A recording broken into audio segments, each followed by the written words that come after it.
తమిళనాడుకు ఐర్లాండ్ నుంచి ఒక ఆవిడ ఇండియాకి వచ్చింది. ఐర్లాండ్ నుంచి. ఆమె పేరు యామీ కార్మైకల్. ఎవరన్నా విన్నారు? యామీ కార్మైకల్ బ్యాక్ ఇన్ 1904 1904వ సంవత్సరంలో భారతదేశానికి మిషనరీగా వచ్చింది ఐర్లాండ్ నుంచి. అక్కడే పుట్టింది. ఒక మిల్లు ఓనర్ అంట, రైస్ మిల్ ఓనర్ అంట. బాగా డబ్బులు ఉండేవంట ఆమె దగ్గర.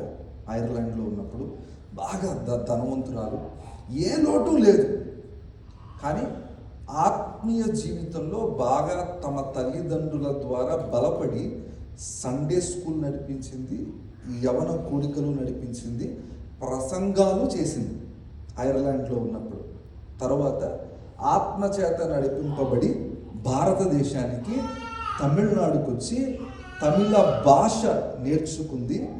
వస్త్రాధారణ కూడా నేర్చుకుంది.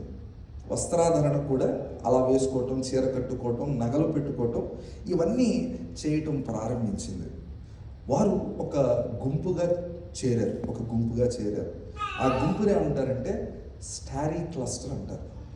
స్టారీ క్లస్టర్ అని వాళ్ళు పిలుచుకున్నారు. స్టారీ క్లస్టర్ అని పిలుచుకొని పరిచర్య ప్రారంభించారు. యామీ కార్మైకల్